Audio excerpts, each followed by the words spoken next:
12. Rules for Life is a self-help guide offering 12 practical principles for organizing one's life in a world full of uncertainty. It combines psychology, philosophy, mythology, and the author's personal experience, helping readers find meaning, responsibility, and resilience in the face of chaos. It is worth reading to understand how simple shifts in thought and behavior can lead to profound personal transformations. The book originated from a Peterson post on Quora, where his answer to a question about life rules garnered enormous attention and inspired the creation of a full-fledged work.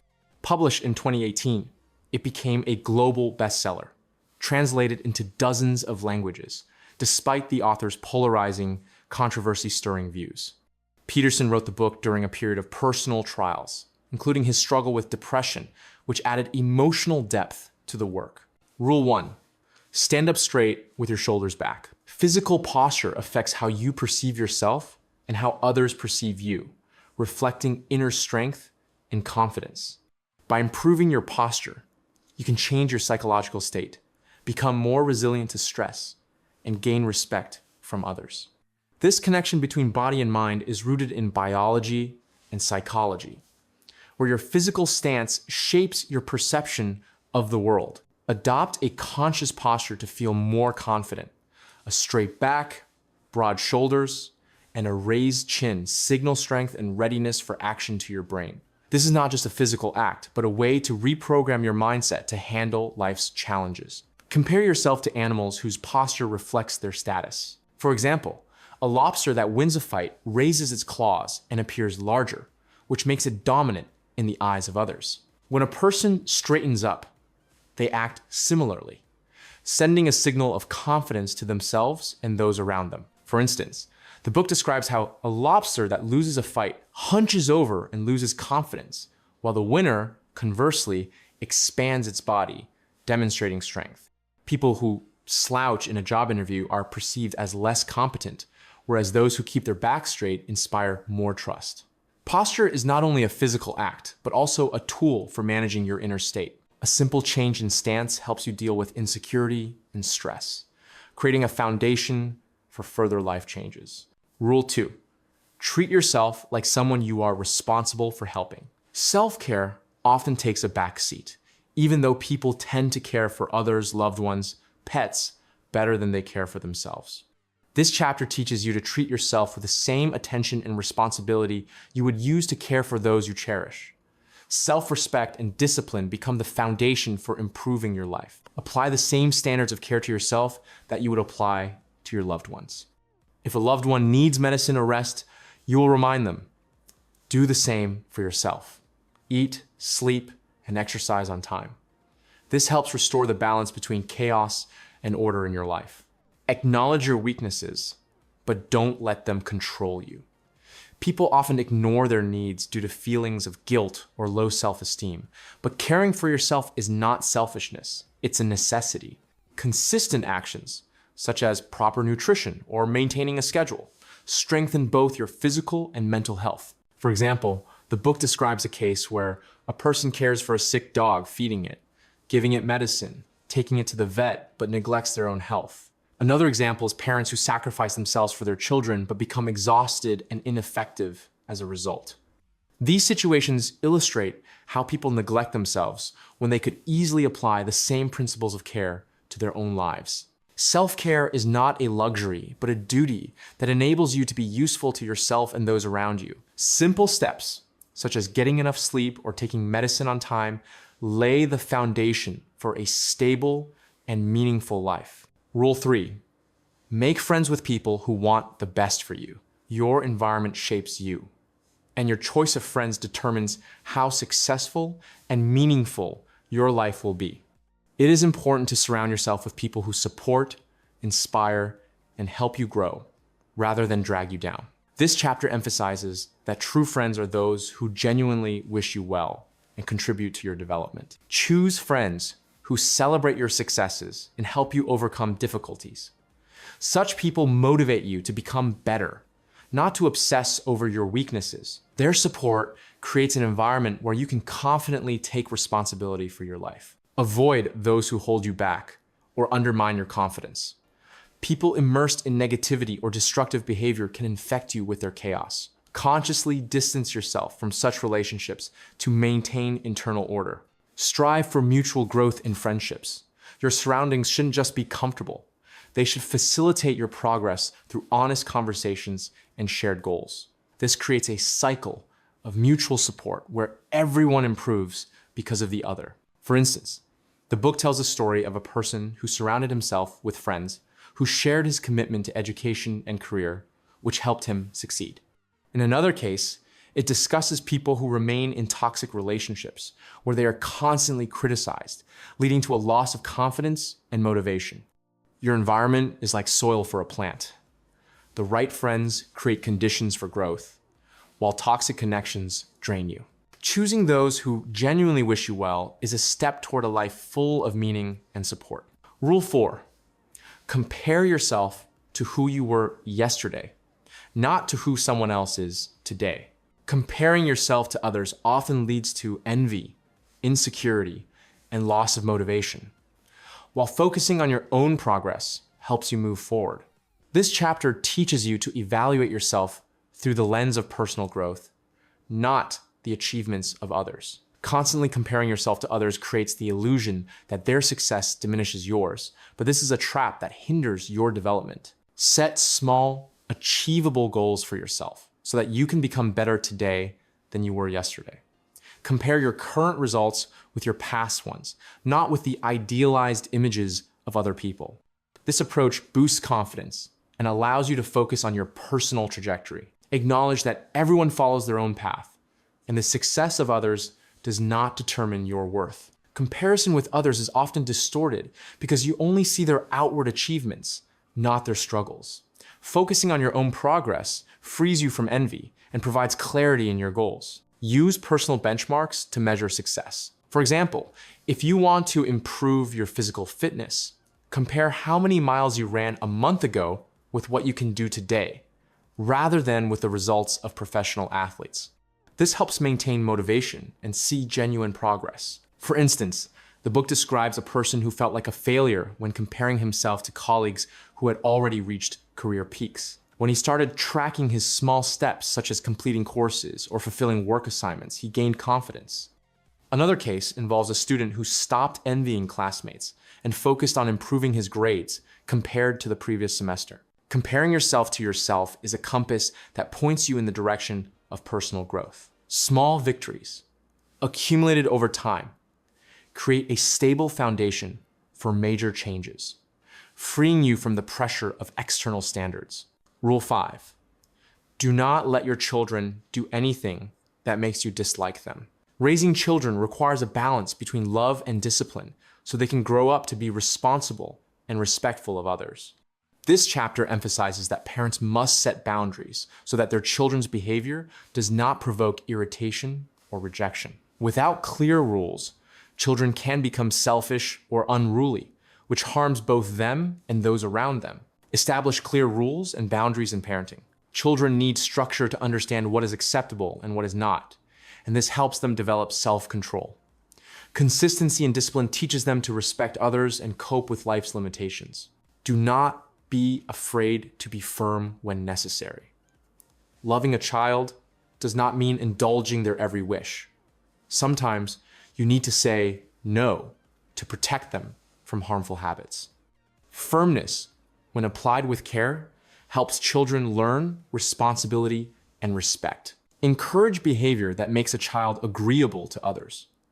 If a child throws a tantrum or shows aggression, correct it immediately so they learn how to be a part of society. Parenting is preparation for a life where respect for others opens doors. For instance, the book tells of a child who threw tantrums in a store while the parents failed to intervene, afraid of upsetting him, which led to a worsening of his behavior. In another case, it describes how a parent, by establishing the rule, no yelling at others, helped the child become calmer and gain the affection of those around him. Discipline in parenting is not a restriction of freedom, but a way to help a child become a person who is respected and loved. Clear boundaries create a safe environment where children learn to live in harmony with the world. Rule 6, set your house in perfect order before you criticize the world. It's easy to point out the flaws in the world, but you must start making changes with yourself and your surroundings. This chapter teaches that before judging society or others, you should put your own life in order, from your home to your personal habits. Chaos in your personal space reflects internal disorder, and eliminating it creates a foundation for more significant changes. Start with simple actions, such as cleaning your house or room. Physical order helps organize thoughts and feelings, creating a sense of control over your life. Even small steps, like organizing a closet, give a sense of accomplishment and clarity. Solve your personal problems before tackling global ones. If you can't handle your own responsibilities, your criticism of the world will be hypocritical and ineffective. Putting your life in order is the first step toward becoming a person capable of influencing others. Evaluate your habits and surroundings in terms of what you can improve right now. Instead of complaining about the world's unfairness, clear the clutter from your desk or establish a daily routine. This teaches responsibility and helps you see where your actions genuinely yield benefits. For example, the book describes a person who constantly criticized the government for the disorder in society, but his own apartment was filled with junk, and his tasks remained unfinished. When he started by cleaning and organizing his space, he felt more confident and became more productive. Another case involves a student who, instead of judging his instructors, organized his study materials and improved his grades. Order in your personal life is the foundation upon which the ability to change the world is built. By tidying up your home and habits, you gain the clarity and strength to move forward with genuine responsibility. Rule 7. Pursue what is meaningful, not what is expedient. A life oriented solely around pleasure or expediency often leads to emptiness and disappointment. This chapter teaches you to seek meaning through actions that benefit not only you, but also the world around you.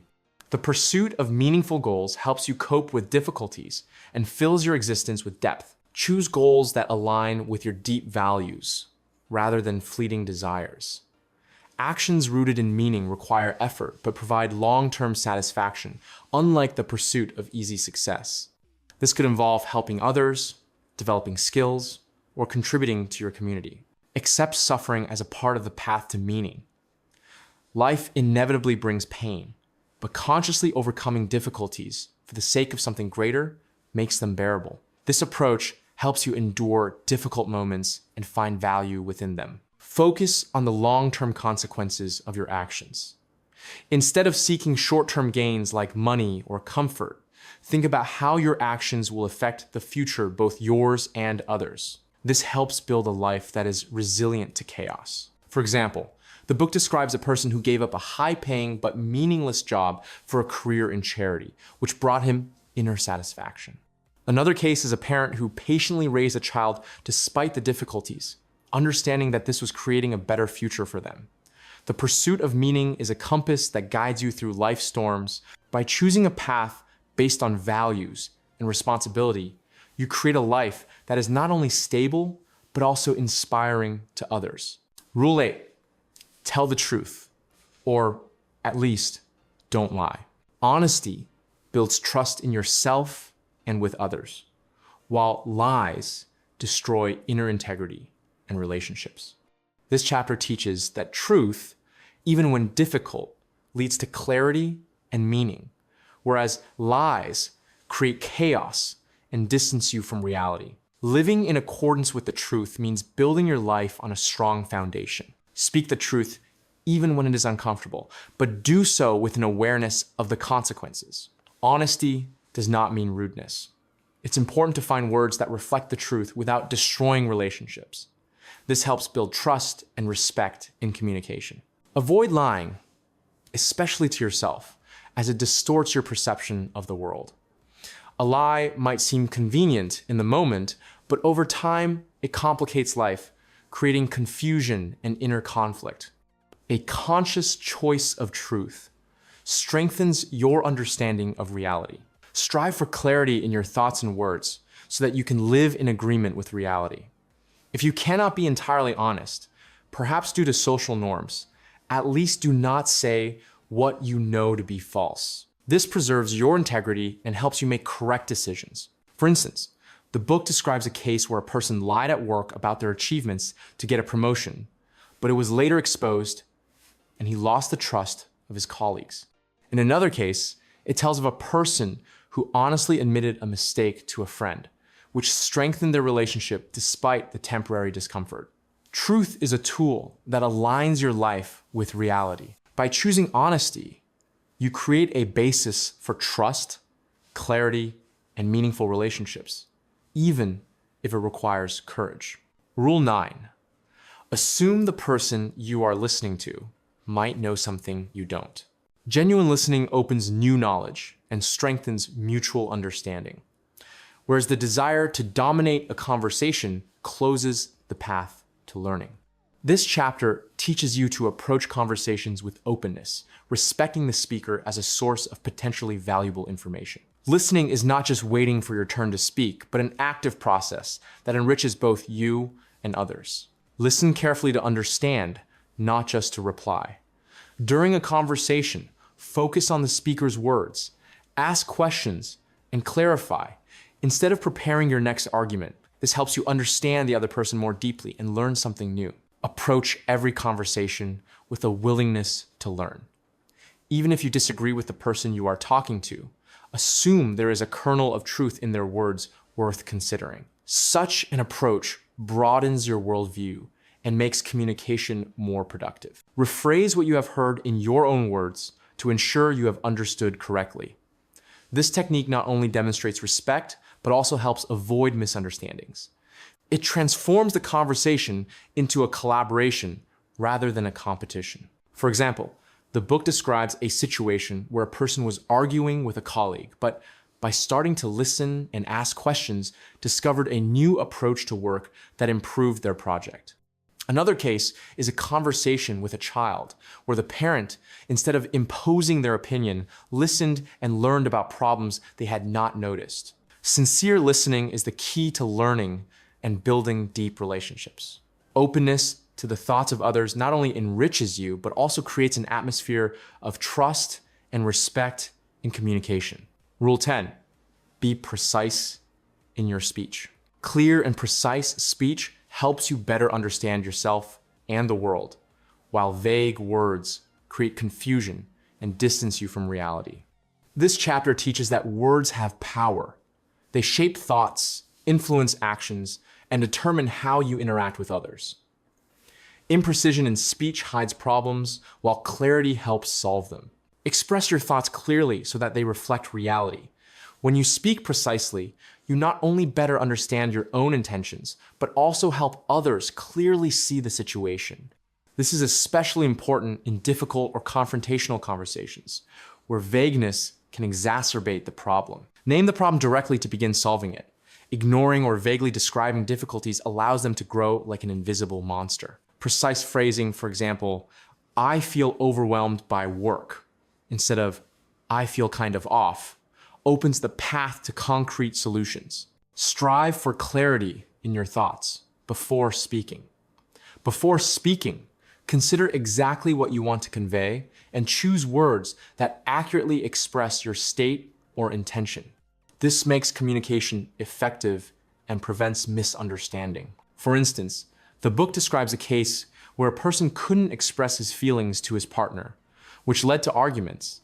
But by starting to articulate his feelings clearly, he was able to mend the relationship. Another case involves an employee who, instead of vaguely complaining about being overworked, directly told his boss about the issue, which led to a reallocation of tasks. Precise speech is a tool that transforms the chaos of thoughts into order. It allows you not only to better understand yourself, but also to build honest and productive relationships with the world. Rule 11, do not bother children when they are skateboarding. Risk and independence are necessary for growth, especially in children, and excessive protection can stifle their development. This chapter teaches that allowing children to face difficulties and even danger is a way to help them become stronger and more confident. Parental or societal interference in the natural processes of growth often leads to weakness and dependence. Give children the space to explore and make mistakes. falls, and failures teach them to cope with challenges, develop resilience, and discover their strengths. Instead of shielding them from everything, create conditions where they can safely learn from their own experience. Value risk as a part of character formation. This applies not only to children, but to adults as well. The pursuit of safety at the expense of freedom stifles creativity and initiative. Maintain a balance between protection and the opportunity to try new things. Encourage independence to prepare children for adulthood. Instead of solving all their problems for them, teach them to take responsibility for their actions. This helps raise people capable of dealing with the real world. For example, the book describes a case where parents forbade their child from skateboarding out of fear of injury, but this deprived him of confidence and the joy of overcoming challenges. In another case, a child who was allowed to learn to ride, despite falls, became braver and learned to cope with difficulties. The freedom to try and make mistakes is the key to developing a strong personality. By allowing both children and yourself to face challenges, you create the conditions for growth, confidence, and independence. Rule 12.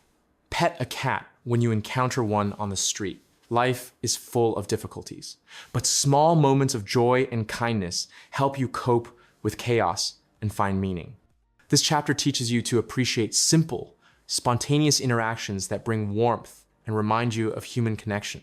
Petting a cat is a metaphor for small actions that restore balance and joy to daily life. Notice and appreciate small opportunities for kindness. Simple gestures, like stroking a cat or smiling at a stranger, create moments of peace and help you deal with heavy thoughts. These actions do not require much effort, but fill you with positivity. Accept the inevitable difficulties of life, but look for its beauty. Instead of getting lost in suffering, find joy in the small things that remind you of goodness and harmony. This helps maintain a balance between chaos and order. Act spontaneously when you see an opportunity to bring joy to yourself or others. Small acts of kindness, such as caring for an animal or helping a stranger, strengthen your connection to the world and provide a sense of belonging. This teaches you to live with an open heart. For example, the book describes a case where a person consumed by depression stopped to pet a cat, and the moment brought him unexpected relief. Another case involves a person who helped a stranger with heavy bags and felt a surge of energy and joy from the simple, kind act. Small acts of kindness, like petting a cat, are a way to remind yourself of the beauty of life. They help you get through difficult times by filling your heart with warmth and meaning, and they create a bridge between you and the world. This is such a wonderful book. I have compiled a separate list of all the important theses from this book, along with all the techniques and tools, and created a step-by-step action plan that you can immediately implement in your life. You can get all this in my community, Place of Power. There, you will find a detailed text analysis with similar lists for each book being reviewed. The community has already thoroughly analyzed and made available to you hundreds of world bestsellers, with a new analysis released every day. Follow the link in the description and use it